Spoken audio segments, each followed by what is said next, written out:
আসসালামু আলাইকুম প্রিয় দর্শক, আপনাদের সামনে আজকে খুবই গুরুত্বপূর্ণ একটি রোগের ট্রিটমেন্ট নিয়ে আলোচনা করব। শিশুরা অতিরিক্ত কান্না করে তা থামানোর জন্য আসলে কিছু হোমিওপ্যাথিক মেডিসিন আছে, সেগুলো নিয়ে আলোচনা করব। একটি গবেষণায় দেখা যায় যে একটি শিশু জন্মের পর থেকে 3 মাস পর্যন্ত যদি দিনে 3 ঘন্টার কম, সপ্তাহে 3 দিনের কম কান্না করে তাহলে সেটা স্বাভাবিক। এর চেয়ে বেশি যদি কান্না করে তাহলে সেটা অস্বাভাবিক, সেটার জন্য ট্রিটমেন্ট করা উচিত। আমি এর আগে একটি ভিডিও করেছি শিশুরা কেন অতিরিক্ত কান্না করে এবং তাদের ঘরোয়া ট্রিটমেন্ট।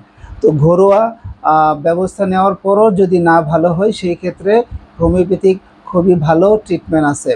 প্রথমেই আমাদের দেখতে হবে যে শিশু যখন কান্না করে তখন তার এক্সপ্রেশনটা লক্ষ্য করতে হবে, অর্থাৎ তার হাত এবং পা কোন দিকে নেই। যদি দেখা যায় তার হাতটা পেটের দিকে নিচ্ছে তাহলে বুঝতে হবে পেটে গ্যাস জমেছে বা পেট ব্যথা করতেছে, সেই জন্য কান্না করতেছে।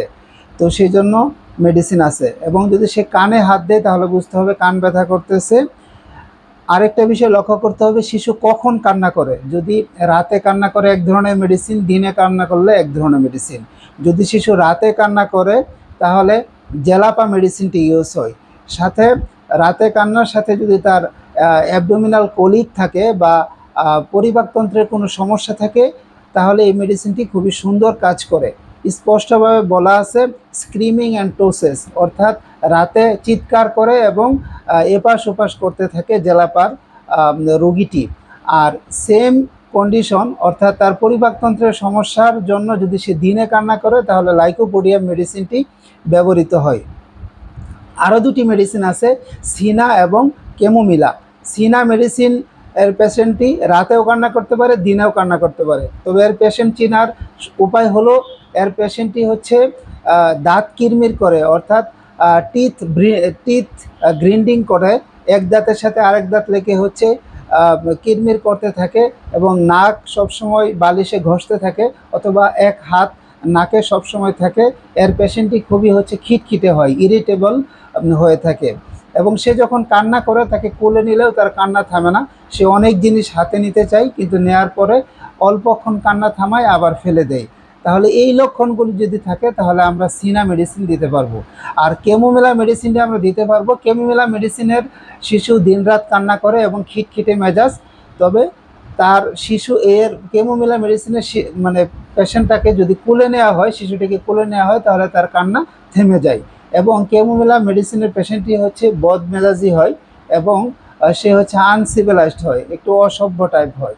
তাহলে আমরা যদি লক্ষণ ভিত্তিক এই 4টি মেডিসিন দিতে পারি তাহলে ইনশাল্লাহ বাচ্চার কান্না থেকে আমরা মুক্তি পাবো।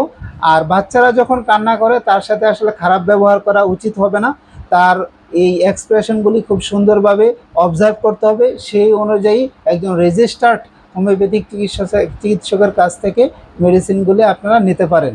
এবং এই মেডিসিনগুলি খাওয়ার নিয়ম হলো যে 30 পটেন্সি মেডিসিন 1 ফোঁটা সকালে 1 চামচ পানিতে দিয়ে 3 দিন খাওয়াতে হবে। 3 দিন খাওয়ার পর যদি না কমে তাহলে আপনার নিকটস্থ কোনো ডাক্তারের শরণাপন্ন হয়ে আপনারা চিকিৎসা নিতে পারেন। আরেকটি বিষয় হলো তারা যখন কান্না করে শিশুরা তখন তাদের সাথে খুবই ফ্রেন্ডলি বন্ধুসুলভ আচরণ করতে হবে।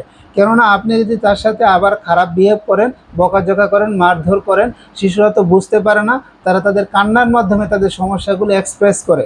অর্থাৎ তার বিভিন্ন খাওয়ার ইচ্ছা থাকতে পারে, তাকে কোলে নিয়ে আদরের ইচ্ছা থাকতে পারে, তার কান ব্যথা থাকতে পারে, দাঁত ব্যথা থাকতে পারে বা পেটে গ্যাস জমে ব্যথা থাকতে পারে। এই সমস্যাগুলির জন্য সাধারণত শিশুরা কান্না করে। তো এই সমস্যাগুলি আইডেন্টিফাই করে আপনারা যদি একটি নির্দিষ্ট হোমিওপ্যাথিক ওষুধ খাওয়ান তাহলে আশা করি তার কান্না থেমে যাবে। অবশ্যই একজন ডাক্তারের শরণাপন্ন হয়ে ওষুধ খাওয়াবেন, নিজে নিজে ওষুধ খাওয়াবেন না। সবাই ভালো থাকবেন। আসসালামু আলাইকুম।